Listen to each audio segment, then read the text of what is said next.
Decided to put on 18 trade apprentices this year, which is only slightly down on last year. The main concern prior to Christmas was the 41 apprentices coming out of their time. At first it was thought none would be given a full-time job, but now work has been found for 23. Not all will be employed in their trade, but at least they have a job. At Alcan's Curry smelter, 10 apprentices will be put on compared with 15 last year. The 18 coming out of their time, only 6 will be kept on. At Tom Steel at Waratah, the situation is not so good. After employing 14 last year, the company has decided to employ only 1 apprentice blacksmith this year. 2 years ago, the company was employing considerably more young people. Of the 43 ending their training this year, only 17 will be retained. Sulphide at Cockle Creek is in a slightly better position. 17 apprenticeships this year, up 2 on last year's numbers. Of the 16 coming out of their time, about 12 will be kept on. BHP is the largest single employer of apprentices and trainees in the Hunter Valley. The employment trends adopted by the company are usually a good benchmark. Last year, 110 apprentices were employed compared with 93 this year. This pales in comparison with the 200-odd employed during the boom years, but it's better than the 1982 figure, when only 60 were employed. More than 200 will complete their training with the company in the next 2 months. Less than half will be employed. BHP Superintendent of Manpower Planning, Murray Outram, says things will settle down in the next few years. What we're endeavouring to do is to try and stabilise the position so that we can maintain roughly the same levels of intake from one year to another.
Dr. Absalom is the head of the English department at the Newcastle College of Advanced Education. He says there is a problem at the college and other institutions of students not having an adequate grasp of the English language at a level which allows them to cope with college work. In a direct effort to combat the problem, the college provides its own remedial English service. Dr. Absalom agrees this shouldn't be necessary, but doesn't agree with the Senate Standing Committee's solution to the problem. For teacher training institutions to emphasise basic reading, writing and grammar in their courses. What they've found, I don't agree with the implied remediation procedures. That is, I don't think that going back to teaching traditional grammar is going to solve all problems overnight. It's just not that easy. It's very, very complex. But I do agree that all teachers need some knowledge of language and how it works. How do you think the problem can be solved?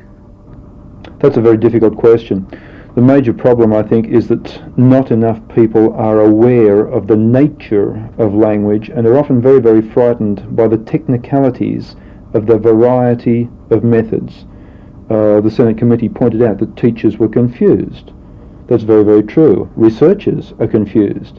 Most people are confused about how to get an end product. We all agree on the sort of end product that we want, but whether you get that end product by teaching grammar, by using such methods as the process writing method, just how you get it is very difficult. And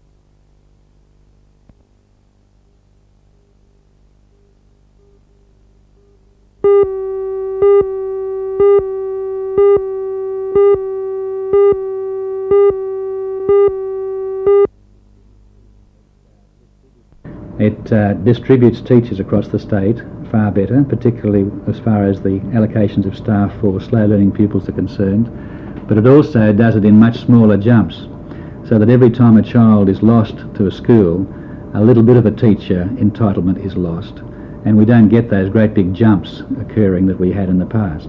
Yet there's already been considerable criticism of the new formula. It's attracted criticism from a number of schools that are losing staff, but justifiably so. In fact, 66% of schools in the state are gaining staff, and you're not hearing much criticism from those schools. Unfortunately, many schools had their staffs fairly well padded out across the state because they had in fact manipulated the old formula for their own help, and now they're being pulled back into line, and I guess it hurts a little bit. How will schools in Newcastle and the Hunter be affected? Well, fortunately, the Hunter schools have been doing the right thing over the years, and they're in a very good position. I think across the region we will gain in our secondary schools because of the new formula, not because of changing numbers. We'll gain between 30 and 40 teachers into our high schools, and our children are going to benefit from that boost in our schools.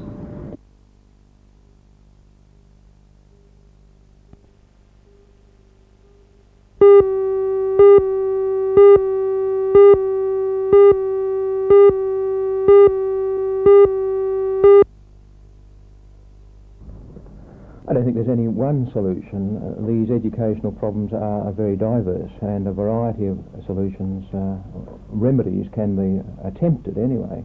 I would say that taking care about the recruitment of future teachers, particularly those who are going to teach English or literary subjects, would be a great help. I myself feel that the Senate committee in the past has led teacher training along dubious paths when it encouraged large multi-purpose colleges. I think the old teacher training colleges had something. In fact, it could well begin and does begin in the home. That's the truth of the matter. And the peer group also acts as teachers of English. This may be part of the trouble. I think that the younger children in particular are quite prepared to learn things by rote, which have to be learnt, and which older children find distasteful. Therefore, if at all possible, by the end of the primary school, a good basic background in English should be acquired.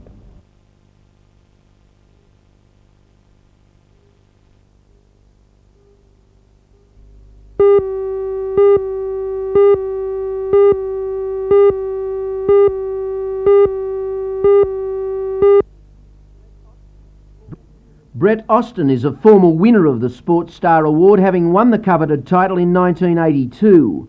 Brett is the captain of the Australian team and has competed in 5 World Championships, 2 Pan-Pacific titles and several Trans-Tasman meets. Brett is the current world double mini trampolining champion, winning that title this year in Osaka, Japan. Brett's father Fred, the national coach since 1972, has led the sport for years in this country and has made the Central Coast Youth Club possibly the top club anywhere in the world in this precision sport. Dean Blatchford is the current world champion in sailing in the International 505 class. Dean is the skipper of Saltwater Wine, which is crewed by Tommy Woods, who must surely share in the glory of the win at Gronitz, West Germany. The Toronto club is without doubt Australia's best and possibly the world's leading club, having consistently placed highly in previous titles from local to world class. Blatchford takes over from Terry Curwood, a previous world champion who has been a finalist on several occasions.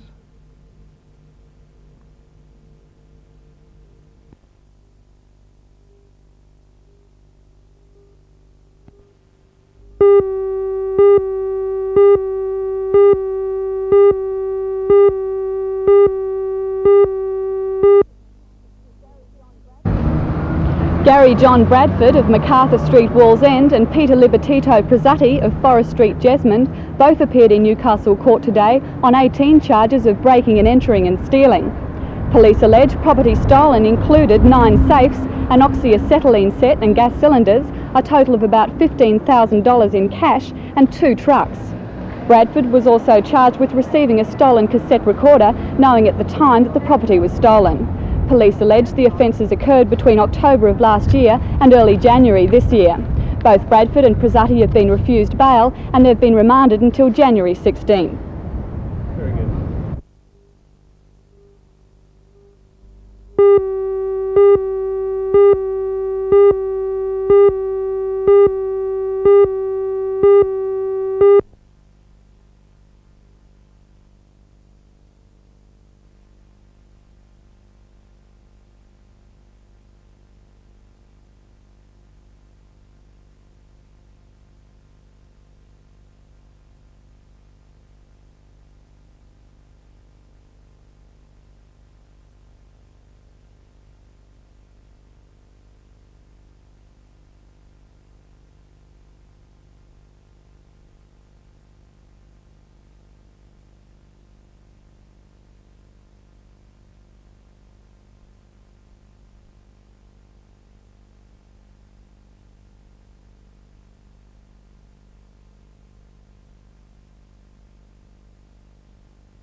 The government's allocation of community funds for this year recipients to give them some clues to how to help those people better. So we organised one of those. Known as SPRIN.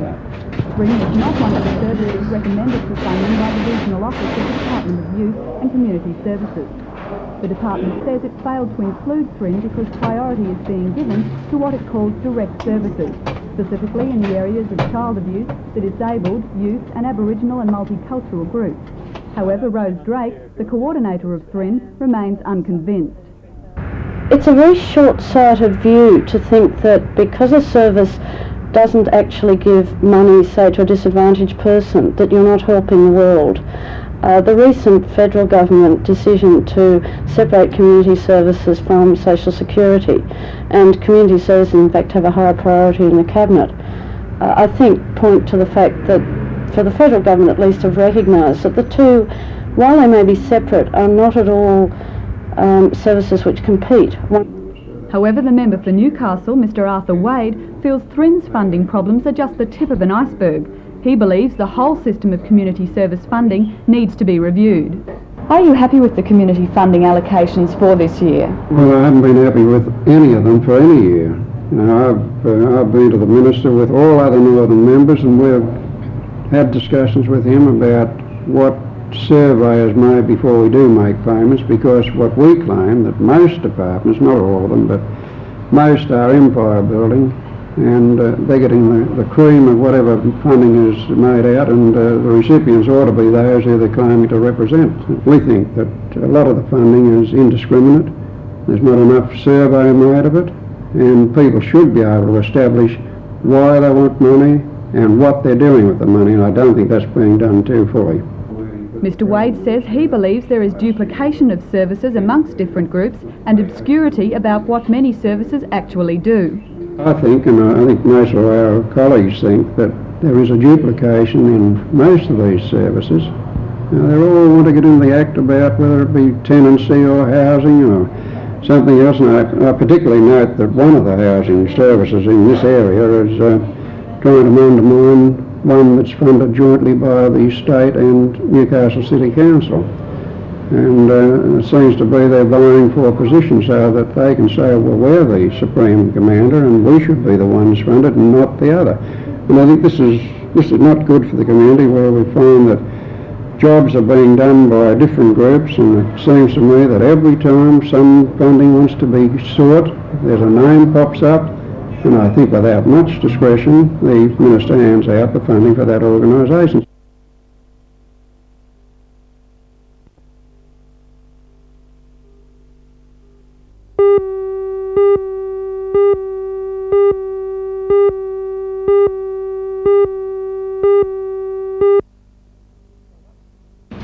We caught up with 22-year-old Lynn Farmer in training today at Port Meadow Police Boys Club, with fellow instructor and training partner John Miller.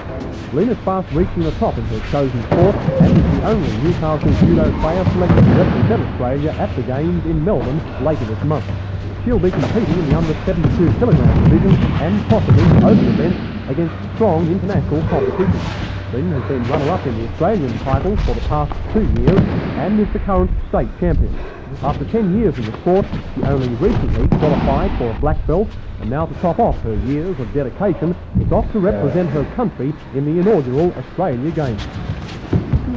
Trying to train as hard as I can. At the moment, well, most of the clubs shut down. It's a bit hard. I usually train about 5 nights a week now. I look down to about 1 or perhaps 2 just before the Games. Well, are you confident then that you're going to be extremely competitive in just a week's time? I hope so. It's training with where I'm training down Sydney at the moment. It's with the rest of the team, and they're the best girls in the world, some of them, and definitely the best in Australia.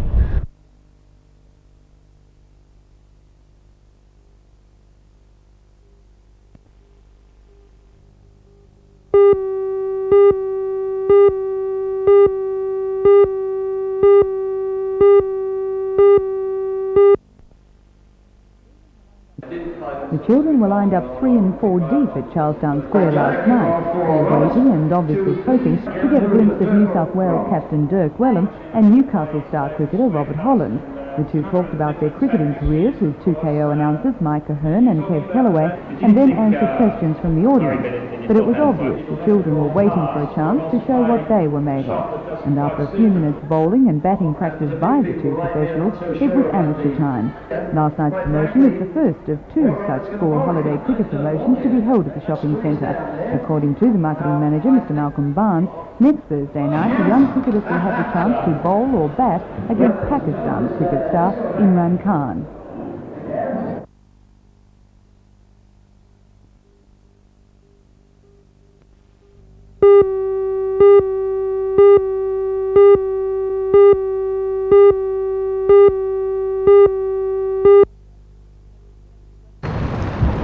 Preparations are just about complete for the weekend Steel City Pro Rodeo, with the stock in fine condition belying what some say is a cruel sport. I spoke to one of Australia's top pros, Norm Hilton, the national bull riding champion. Norm, what can we expect to see here over the next 2 days? Well, you'll see the 6 main events of rodeo. It's bull riding, saddle bronc riding, bareback riding, calf roping and steer wrestling, and team roping. It's a fairly new event to rodeo. And the action should be thick and fast then? Yes, it will, yeah. You're the Australian bull riding champion. How long have you been in it, and how long have you held the title? Well, this 1984 was my first title, and I've been in professional rodeo since 1977. Besides yourself, what other champions do we expect to see here in Newcastle? There'll be Bernie Smythe, he's our 1984 all-round champion. Ray Herman, he's 5 times Australian saddle bronc riding champion. That's an amazing record, 5 times. It is, yeah. That's equal to Kenny Coleman's record. He's going for the number 6 to break the record. Right. The Eddie Fisher, the 84 bareback riding champion. Danny Maguire is a world champion calf roper. And 1984 champion. Terry Noonan, the steer wrestling champion from 1984, will be here. Yeah. All the top riders will be here. Certainly from a city person's point of view, they're going to see a little bit of country life over the weekend, aren't they? Yeah, it'll be country, all right. It'll be really western.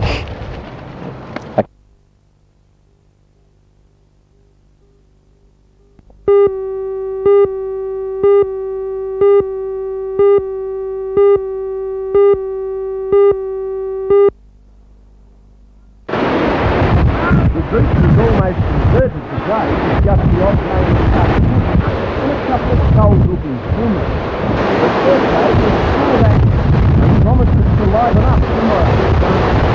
It's renowned Newcastle Beach. We always put on a surf for everybody, the spectators and competitors alike, so we're looking forward to a good one tomorrow. The State Bank putting a lot of money into surfing now, and this is their carnival in Newcastle this season. Yes, so the State Bank's putting 10 carnivals along the coast of New South Wales, and this is the one in our area. We hosted the carnival last year, and we're very fortunate to have it again this year. You've got some special people coming too, John, I believe. Yeah, part of the deal is they bring up some Australian people who performed well in last year's Australian titles. We've got Darren Goldsworthy. He was the junior Ironman champion 2 years ago. Todd Peachy won the junior belt last year. And the young girl of Larson, who's the first female ever selected in an open surf championship event. It's quite an achievement on her behalf to get in an open company team, isn't it? Yeah, most of the females have competed against females, but this young lady's got in on her own merits against the males. They're taken over, aren't they? Sure are. I believe you've got a pentathlon event on, which is something a little different. Yeah, the State Bank have introduced this new event. It's 5 events, so run, swim, board, ski and beach flags run on a point score basis, and the one with the lowest points at the end wins the pentathlon.